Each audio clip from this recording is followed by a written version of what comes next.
Namaste, viewers and listeners. This is Jaipur Dialogue USA, and I'm Vibhuti Jha.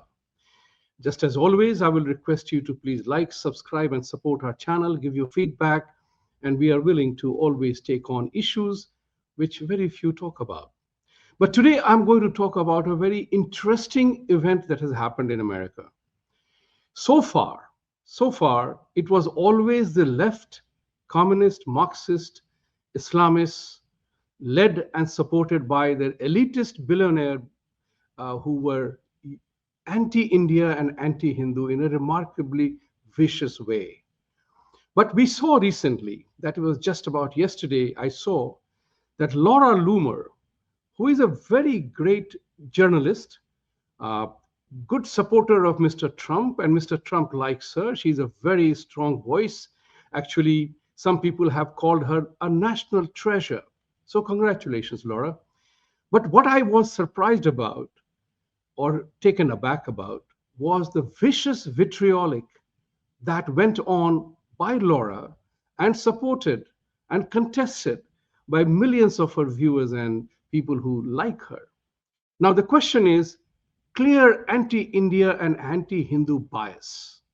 That's what is important here. It's not about freedom of speech. Go ahead and say what you like. It is always that. But the freedom of speech is not about only making a speech or only saying something. It's also about making an inquiry about why, what, where, how, and when something happened or something happens. So let me tell you something here, Laura. You are very close to Mr. Trump. You are kind of a spokesperson, but your anti-India, anti-Hindu tirade for India being a dirty country and, a country of pathetic people, and also attacking H-1B immigration plan is very one-sided. It's one-sided only because that you are targeting Hindus and Indians in no uncertain terms. The hate shows up. Freedom of speech does not need to be hateful, but what you are doing with your powerful voice is being hateful and totally attacking all things India and Hindu in America and back home in India. Let me tell you a few things. I've had the great privilege of working with major American company called American Express, and that's who brought me here. I came on an L1 visa to promote India-US business interests in 1991 when India had no story to tell. So what I have in that process, addressing American businesses and people and Indian people, of course, I have had to address the questions which have ranged from sublime to stupid. Your tirade borders on being stupid, ignorant, suffering from lack of knowledge and lack of information. Yes, nothing is totally wrong. Things are always as you interpret it. Yes, India has been a terrible country for itself. But the important point is that India of today is very different from India that you are talking about. So let's talk about that. I remember when I came here, a prominent senator told me, "We love you Indians as immigrants to this country." And I'm quoting verbatim. "We love you Indians as immigrants to this country. You are professionals. You are hardworking. You are in the highest median income. You have family values. You take care of your children. You are not a law and order problem in any part of the world as immigrant community, apart from occasional crimes that happen here and there. And you attend to issues and you are non-engaged in everything that goes on, and you ask for nothing." We don't ask for anything. Indians and Hindus especially, we very easily merge, accept, and integrate in the societies that we go into. But that's one part. That's one senator's view. You may or may not agree with that. But that's the fact. Indians have succeeded in this country because of the opportunity that came their way. And I'm grateful for that. I'm very happy for that, that we Indians integrated and made success of what is known as the famous American dream that Mr. Trump is fighting for, bringing back, making America great again. We are part of that adventure. Having said that, there is also a very important element that hate speech cannot be categorized as freedom of speech. What you are spewing is virtually hateful. It's targeted against Hindus and Indians specifically. Immigration is a problem, and I have been hearing about it since 1991. People have been talking about comprehensive immigration reform ever since then, and I have been hearing it. So the question that arises, are we Americans today? And I'm an American citizen now. Are we Americans today incompetent or slothful or lazy or just not interested in solving? This is important to bear in mind because every problem has a solution provided you commit to solving the problem. But we have not solved the problem. So, are we, our congressmen and senators, bright and wonderful and competent as they are they incompetent today in not having won their war on immigration? Think about it. And we are part of that immigration process. So, while there is something broken in America with reference to immigration, people who are coming here are coming because America is a prosperous country. You know it, of all people, that immigration happens for two principal reasons. One is people are looking for freedom and they are running away from oppression.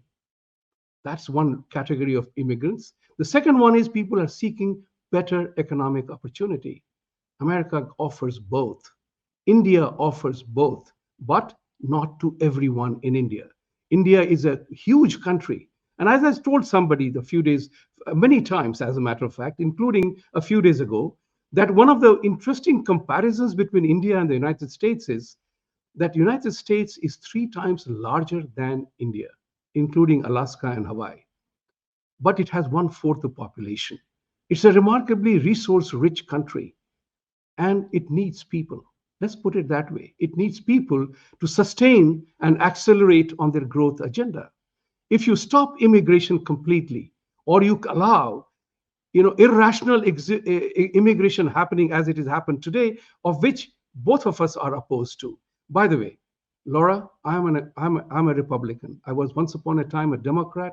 I became a Republican via the path of independent party. And then I also ran an election for New York State Assembly. So I understand the nature of politics. But what is indeed disappointing is the way you have taken up the anti-India and anti-Hindu tirade, which almost is hateful, and that is inciting people. That's the matter of concern.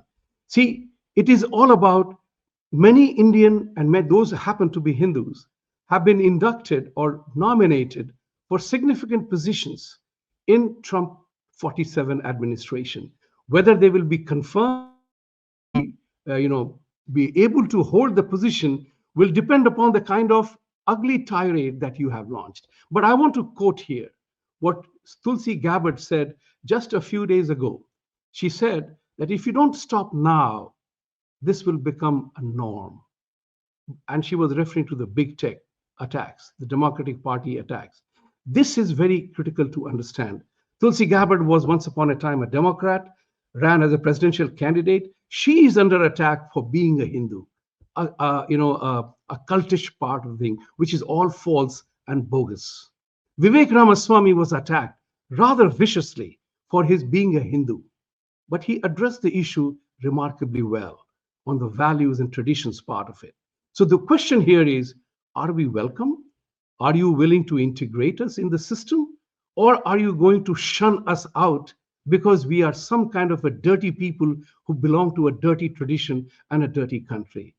That's so very unfair. How many Indians have you found here to be such segregationists and such hateful in the American political life? There may be one or two instances here or there. People make casual statements. To pick the casual statement, then in that case, Mr. Trump had faced significant headwind for being what he is as a person. You know that. We know that. I know that. So the question here is why?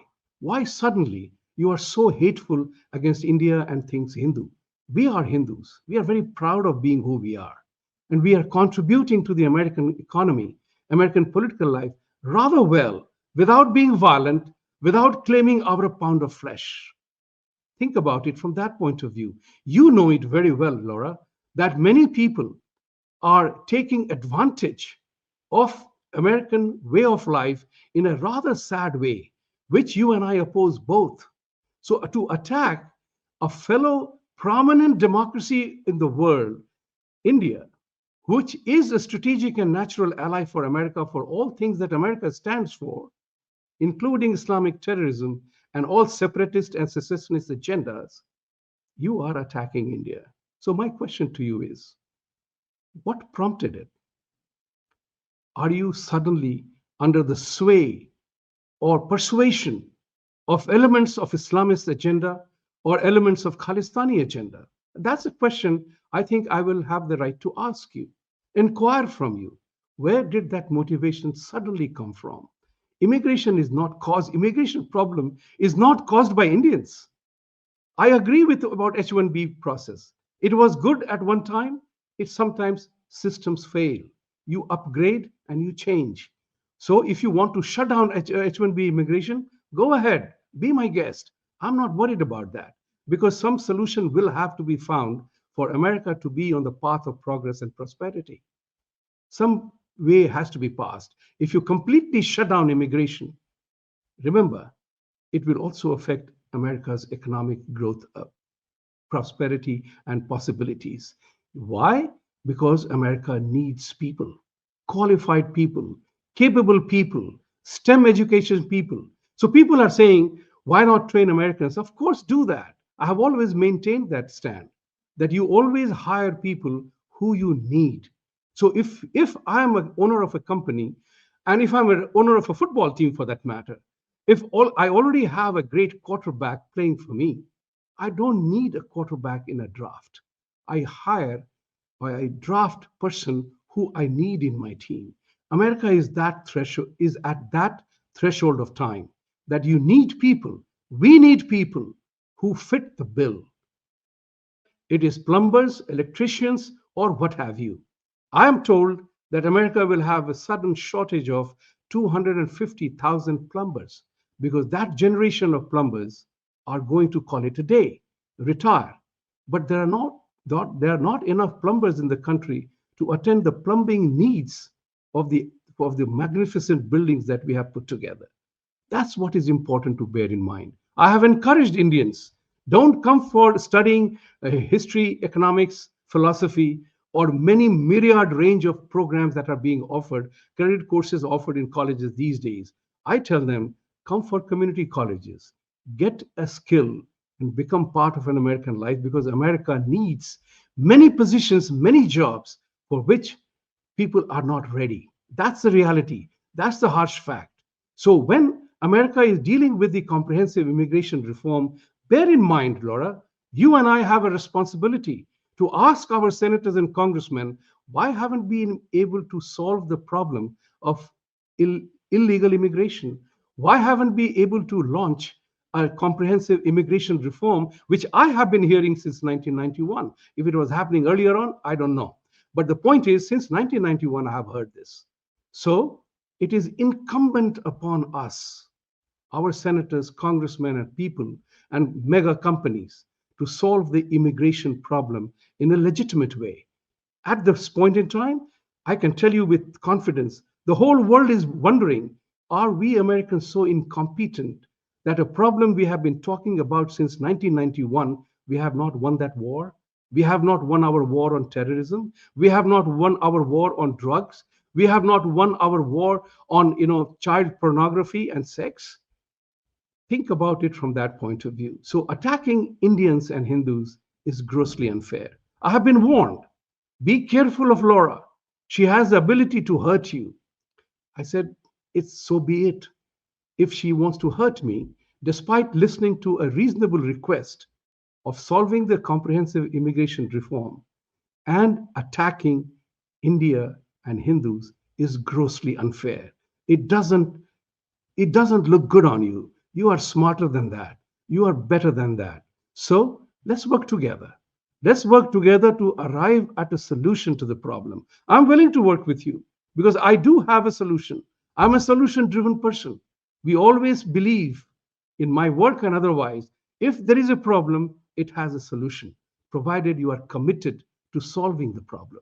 So, with these words, I want to urge on you to stop your ugly tirade. Ugly tirade. It's really, really ugly. It's unfortunate. It's misplaced.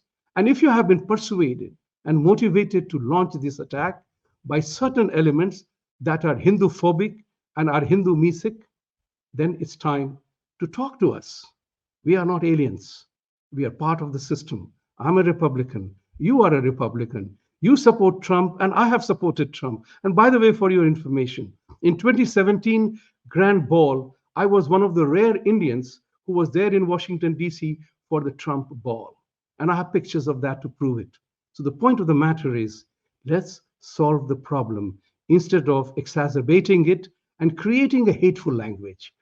You can solve the problem without being hateful. So thank you very much for watching today. Listeners and viewers, appreciate your watching. And as always say, Satyameva Jayate is a great slogan, a great statement in our Hindu philosophy. It's very interesting that Vivek Ramaswamy chose truth as his symbol of his election campaign as a president. And he maintains that truth as a stand. And don't forget, Mr. Trump has his social media handle company that's called Truth Social. It's not a coincidence, or is it? I do not know. But we have to stand up for the truth, and then only truth wins. So let's do it together. Thank you for watching.